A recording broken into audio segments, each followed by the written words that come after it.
Lain sa istorya nga musugot ka ba? Kani balik-balikon ko gini. Musugot ka ba nga maulipon ka sud mismo sa imong kagalingong nasod? Di ko ka musugot, kisa may musugot. Pero pangutana, ulipon da ita kung manood ang mga langyaw mga magpapatigayon. Kana bang empleyado ka? Ulipon da ka ni ana?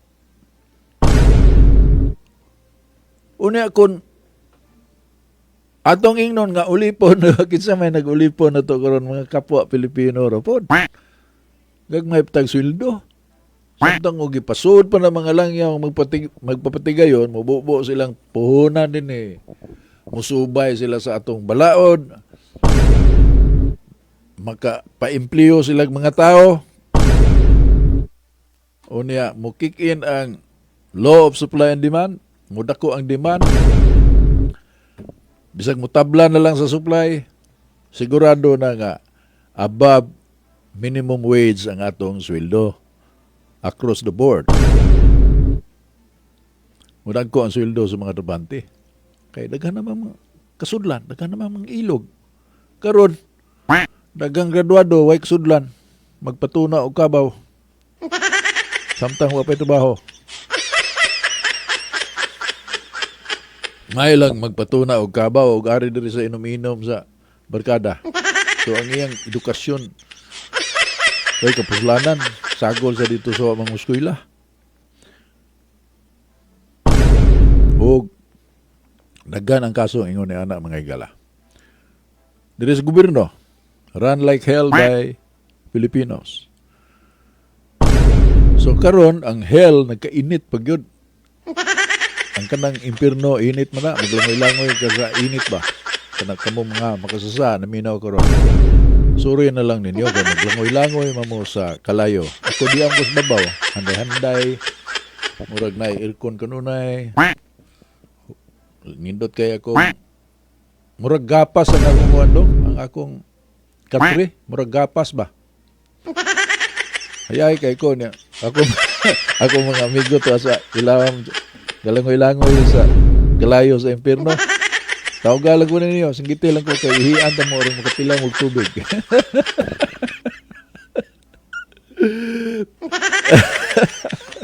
Ita. Pagpita lang ko ninyo ha. Ay, adto mo yung maglutaw-lutaw ng babaw. Langit. Yung nakamoto sa impierno. Ang impierno karon yung sa mo to kay edit. Run like hell. Pabida. Gabiha. Mura di na ta mo balik dang napita ka na bang proposal ni Kabangbang nga mahimot ang sakop sa United States of America. Si Sir Eric Espina mismo mingon nga ug ato nang gi-adapt. Karon nagang kay tag problema. Flood control unsa na og kalita og sud sa United States of America magpasakop ta sigurado ra mga kwarta sa flood control nga bakuti gina mga politiko why di mabilanggo anang mga nailambigit kanang investigasyon sigurado na matuki na FBI may mangunay ana federal offense man na and so on and so forth hasta kanang bangi na to sa West Philippine Sea dili na mukumbiyansa ang China og pasirit-pasirit og tubig sa atong Navy kay US Navy naman. Sige, pasiriti ko namang tubig dito. Sikma kag kusahos. Anak daw? Amerikano ko ta. Brown lang ta. Hindi ka nang atong komodor sa sabaan kayo ka ng bunganga kayo ka na si Tarila. Batikig naong. Dili na na mo matig kumaba. Tarantado nga to na. Reckless kayo. Nya. Dagang suporta kay nagmahal lagi sa nasod. Nganugod taon nga kwaon sa China ng West Philippine Sea. Ato man na. Nakadaog sa kaso diya. Pero imong tukiyon ang kaso, ang dagat na may dagaan na to, kanang exclusive economic zone. Iniglapas na to na ana. Tuwa dito ang, so ano nga, 200 miles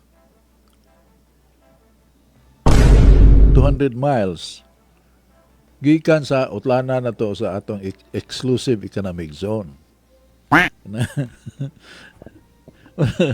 Ug imo lang tan-awon sa mapa, wa man gyud musuwat kita ra may musuwat nga West Philippine Sea, kita ra man ano. Ang mga na ng dagat China Sea man gyud. Pero sagdi lang. Kay ako mang uyuan bali ang nakakitaan ng kalayaan Group of Islands. Kato si Captain Tomas Kluma. Kuha man to, taga-Panglao man to. Tagiya ng Philippine Maritime